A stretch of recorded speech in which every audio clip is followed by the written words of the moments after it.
नमस्कार, मैं पर्वत सोलंकी, स्पेशल रिपोर्टर तेलंगाना। आप देख रहे हैं नव भारत समाचार।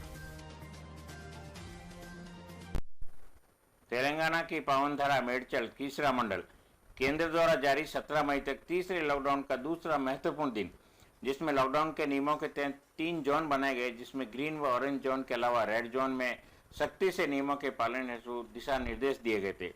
जबकि तेलंगाना में सेकेंड लॉकडाउन 7 मई में भी अभी चंद दिन बाकी है, जबकि तीसरे लॉकडाउन को 29 मई तक बढ़ाने की घोषणा भी सीएम साहब कर चुके हैं। यहां तक कि रेड जोन में लॉकडाउन के नियमों को सख्ती से पालन करने की हिदायत भी दी जा चुकी है।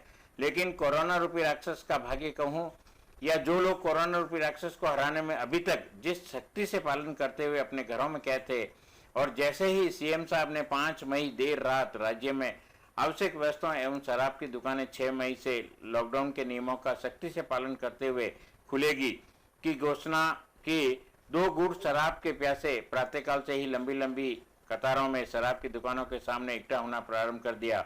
और जैसे ही 10 बजे दुकानों के शटर उठे, जोरदार तालियों से खुशी का इजहार किया। फिर क्या, शराब की बोतलें दिखते ही सोशल डिस्टेंसिंग के जो नियम बनाए गए थे उनमें खड़ा रहना ही भूल गए। न मास्क, न सामाजिक दूरी, न धूप की परवाह, न कोरोना रूपी राक्षस का डर। यहाँ तक औरतें भी शराब खरीदने की लाइन में देखी गई। केंद्र का आदेश था कि रेड जोन के अलावा लॉकडाउन के नियमों का शासन सख्ती से पालन करेगा व आवश्यकता की दुकानें ही नियमों के तहत खुलेगी।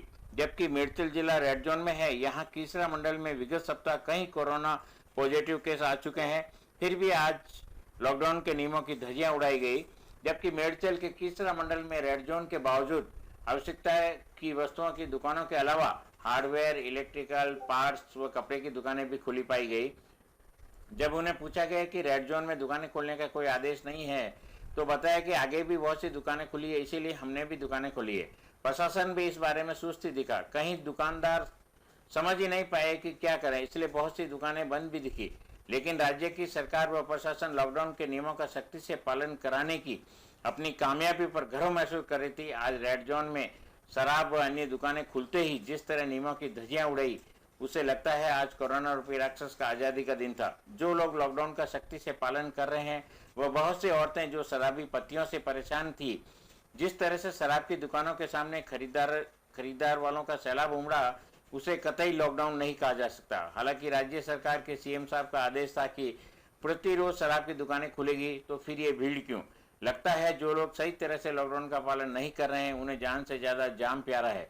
जबकि ये भी सत्य है कि शराब महंगी होने के बावजूद ज्यादातर खरीदारी की भीड़ में दिहाड़ी मजदूर व गरीब परिवारों से ही थे, जिन्हें सरकार व सामाजिक संस्थाएं खाद्य सामग्री व भोजन निःशुल्क दे रही है। लगता है उन्हें अपने परिवार की भूख से ज्यादा 2 घूंट शराब की जरूरत है, जो रोकड़ पैसे देके खरीद रहे हैं। दोस्तों, अब भी समय है। ये कोरोना रूपी राक्षस कभी भी कहीं भी अटैक कर सकता है। लॉकडाउन के नियमों का सख्ती से पालन करें। अगर जान है तो जहान है, जिंदा रहे तो ये शराब भी कहीं नहीं जाएगी। अपने परिवार व देश हित में लॉकडाउन के नियमों का सख्ती से पालन करें, तभी देश बचेगा। आज की ताज़ा अपडेट बताऊं तो कोरोना पॉजिटिव का देश में आंकड़ा 50,000 के करीब पहुंच चुका है, जिसमें 1,700 के करीब इस महामारी में अपनी जान से हाथ भी धो चुके हैं, जबकि कुछ एक ठीक भी हुए हैं। इसलिए यारों, देश में पहुंच गई कोरोना की गिनती हजारों में, इसे लाख मत होने दो। रुक जाओ, लॉकडाउन का पालन करते हुए अपने घरों में। ये शराब कहीं नहीं जाएगी, वतन को राख मत होने दो। कैमरामैन आलोक के साथ मैं पर्वत सोलंकी, नव भारत समाचार, हैदराबाद।